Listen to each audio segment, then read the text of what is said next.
Bonjour, merci beaucoup de me permettre de vous donner des nouvelles des projets et de l'équipe de Québec. Donc, pour ce qui est du projet de formation sur la loi des normes du travail, on est dans la finalisation du projet. Donc, on achève, on a bientôt terminé.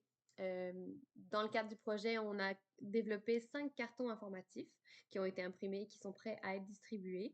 On a donné 7 formations en présence. On a donné 4 formations webinaires, donc en ligne, sur les différents thèmes. On a donné 14 kiosques informatifs dans les différents événements et les différentes activités du RATMAC.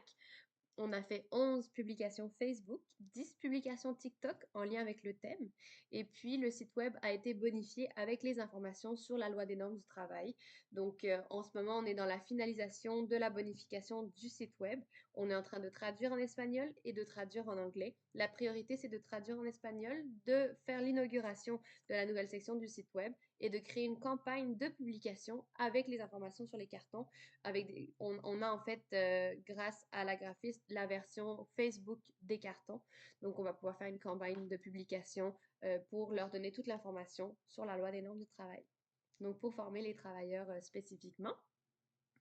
Au niveau du comité, le comité était composé de Mélanie Gauvin, Véronique Tessier, André Cantillo, Marie-Ève Lacroix et moi-même. On a eu beaucoup d'aide aussi de Annabelle Malenfant au sein de l'équipe pour le développement des formations.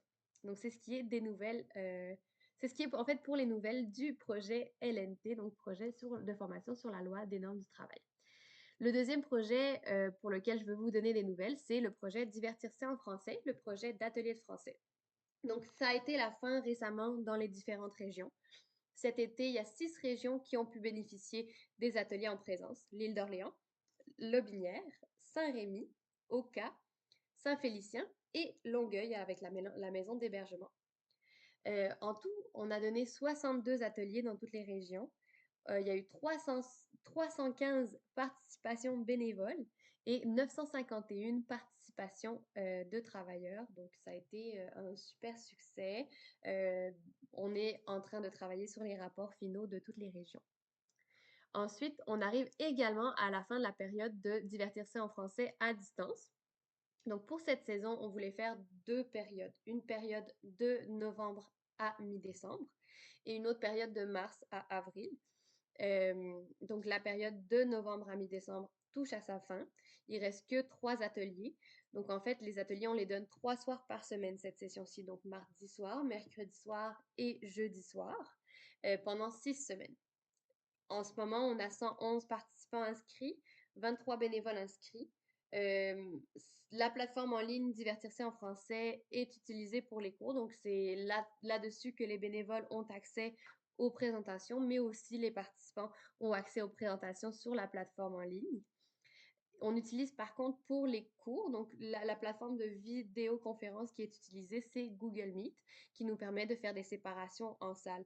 Donc, comment ça se passe, c'est que les bénévoles sont là, tous les participants arrivent et on se divise les différentes salles en fonction du niveau. Donc, on a même un niveau intermédiaire et un niveau débutant. Les participants nous disent s'ils souhaitent aller plus loin dans la matière ou non.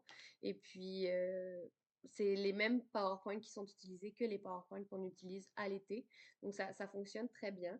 La seule chose qu'on voit à la période 1, c'est qu'on a beaucoup d'inscrits, mais peu de participants. Donc, ça, c'est une petite problématique qu'on va revoir pour la formule pour la période 2. Donc, la période de mars à avril, on va également donner 6 cours, mais on va revoir la formule pour essayer de maximiser la participation, de voir pourquoi des gens s'inscrivent et finalement ne peuvent pas participer. Donc, on va essayer de voir qu'est-ce qu'on peut faire à ce niveau-là. Voilà pour les nouvelles de Divertir-se en français. Ensuite, le troisième projet, c'est le projet d'évaluation. Donc, évaluation de nos services. On est en train de développer 3 outils d'évaluation de nos services. Euh, pour ce faire, on est en collaboration avec le Centre de formation populaire, avec Sophia du Centre de formation populaire, qui nous aide à développer 3 outils, donc 2 questionnaires et un groupe de discussion. Le premier questionnaire, c'est pour évaluer les services d'information du RATMAC, donc tout ce qui est les réponses aux questions sur WhatTicket de manière massive. On veut évaluer, avoir une rétroaction des personnes qui ont des réponses à leurs questions. On veut évaluer aussi l'impact du RATMAC au départ des TET vers leur pays d'origine, à la fin de leur saison de travail.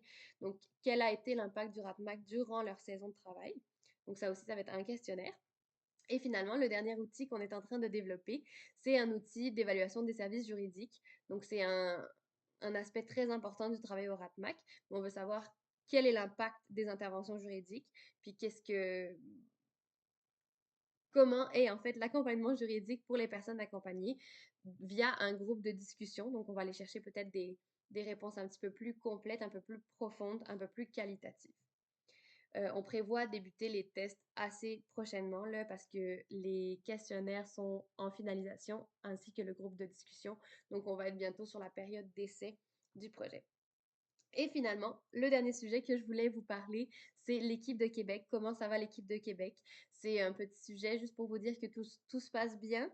On a plusieurs personnes qui vont partir en vacances, des vacances bien méritées. On ressent aussi que la haute saison, que ça a été quand même une haute saison à l'automne pour l'équipe juridique notamment.